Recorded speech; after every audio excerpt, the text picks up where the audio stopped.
Botticelli, it's my confidence. Botticelli and Raphael, shirts and trousers. தமிழக வெற்றிக் கழகம் 2வது ஆண்டில் அடியெடுத்து வைத்துள்ளது. இதையொட்டி கட்சி தொண்டர்களுக்கு கடிதம் எழுதியுள்ள தவேக தலைவர் விஜய் மக்கள் பிரச்சனைகளை மட்டுமே மையமாக வைத்து அரசியல் செய்து வருவதாக தெரிவித்துள்ளார். என் நெஞ்சில் குடியிருக்கும் என்னுடைய நண்பா நண்பிகளுக்கும் என்னுடைய வணக்கம். 2024ஆம் ஆண்டு பிப்ரவரி மாதம் 2ஆம் தேதி தமிழக வெற்றிக் கழகத்தை தொடங்கினார் நடிகர் விஜய். கட்சி தொடங்கிய அன்றே தேர்தல் ஆணையத்தில் கட்சியின் பெயரை பதிவு செய்தார். இதனைத் தொடர்ந்து தற்போது வரை 1 கோடிக்கும் மேற்பட்டோர் தவேகவில் உறுப்பினர்களாக இணைந்துள்ளதாக அக்கட்சி தரப்பில் தெரிவிக்கப்படுகிறது.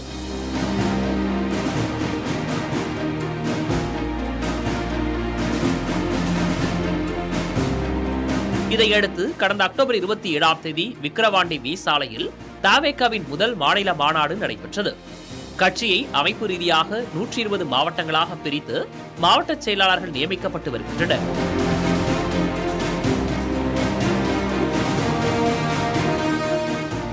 ஆதவ் அர்ஜுனா, நிர்மல்குமார் போன்று பல்வேறு கட்சியினரும் தவேகவில் இணைந்து வருகின்றனர்.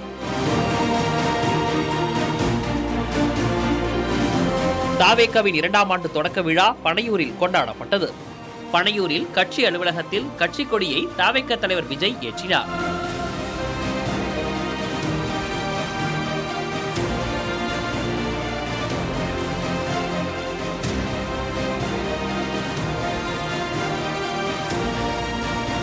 தொடர்ந்து கட்சியின் கொள்கை தலைவர்களான அம்பேத்கர், வேலு நாச்சியார், பெரியார், காமராஜர், அஞ்சலி அம்மாள் ஆகியோரது சிலைகளை திறந்து வைத்து மரியாதை செலுத்தினார்.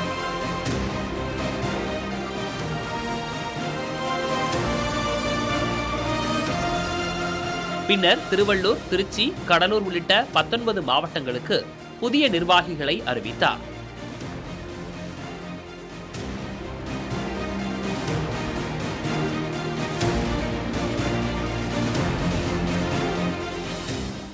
ஆறு சிலையை திறந்து இன்னைக்கு அந்த ஆறு பேரோட கொள்கையை பின்பற்றணும் அப்படின்னு சொல்லிக்கிறாரு. அதுவும் போல இதுக்கப்புறம் நல்லா இறங்கி ஒர்க் பண்ணணும் எல்லா கொள்கை செயலாளரும் சொல்லிக்கிறாப்புல. அதே மாதிரி கண்டிப்பா நாங்க ஒர்க் பண்ணணும்னு சொல்லிட்டு நாங்கள் உறுதிமொழி கொடுத்துட்டு வந்துக்கிறோம். கண்டிப்பா சிஎம் அவர் தான் ஆவாரு. 2026 கண்டிப்பா நம்பலாம். குறைபாடுகள் அங்கங்க இருக்க தான் செய்யும். ஏன்னா கட்சியில சேரக்கூடிய எண்ணிக்கை மிக அதிகமா இருக்கு. அதற்கேற்றாற் போல அண்ணன் புதிய திறமை வாய்ந்த நபர்களுக்கு பொறுப்புகள் வழங்கியிருக்கார். உதாரணம் திரு ஆதவ் அர்ஜுனா அவர்களுக்கெல்லாம் பொதுச் செயலாளரை 2 பேர் இருக்கிறாங்கன்னா அந்த கட்சி எந்த அளவுக்கு வளர்ச்சியை பெறும் என்பது நீங்க புரிஞ்சுக்கலாம். புதுசா வருவாங்களான்னு எதிர்பார்த்திருக்காங்க. அந்த மாதிரியான வாக்குலாம் எங்களுக்கு வரும். எங்க நிர்வாகி உழைப்பாங்க. தளபதி ஜெயிப்பார். 26 தளபதி உட்காருவார்ன்ற நம்பிக்கையோட நாங்க. கட்சியின் ஓராண்டு நிறைவை ஒட்டி பல்வேறு மாவட்டங்களில் தமிழக வெற்றிக் கழகத்தினர் இனிப்பு வழங்கி மகிழ்ந்தனர். முன்னதாக கட்சியின் 2ஆம் ஆண்டு தொடக்க விழாவை ஒட்டி தொண்டர்களுக்கு எழுதிய கடிதத்தில் இந்த ஓராண்டுக்குள் எத்தனை எதிர்ப்புகளை ஏகடியங்களை கடந்து எதற்கும் அஞ்சாமல் கருத்திலும் கருத்தியலிலும் நின்று நிதானித்து நேர்மையாக நடைபோட்டு வருவதாக குறிப்பிட்டுள்ளார். மக்கள் பிரச்சனைகளை மட்டுமே மையமாக வைத்து அரசியல் செய்து வருவதாக தெரிவித்துள்ள விஜய் தனி மனிதர்களுக்கு எதிரான அரசியலை தவிர்த்தே வருவதாக குறிப்பிட்டுள்ளார். தனி மனிதர்களை விட தனித்து உயர்ந்தது மக்கள் அரசியல் மட்டுமே என கூறியுள்ள விஜய் அடுத்த ஆண்டு நடைபெற உள்ள சட்டப்பேரவை தேர்தலில் மக்கள் சக்தியுடன் கரம் கோர்த்து ஜனநாயக பெருநிகழ்வை தமிழகத்தில் உருவாக்கி காட்டப் போகிறோம் என தெரிவித்துள்ளார்.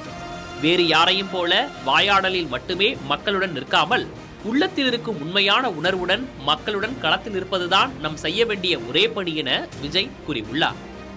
கடிதத்தின் இறுதியில் இரட்டை போர் யானைகள் பலத்தோடு எதிரிகளை வெல்வோம், வாகைப்பூ மாலை சூடுவோம் என்றும் விஜய் குறிப்பிட்டுள்ளார்.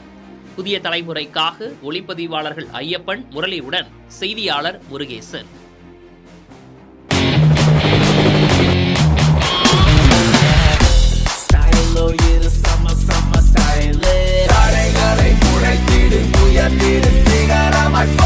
ஃபிட்டான Botticelli இருந்தா கான்ஃபிடென்ட்டா என்ன வேணாலும் செய்யலாம். Botticelli, it's my confidence.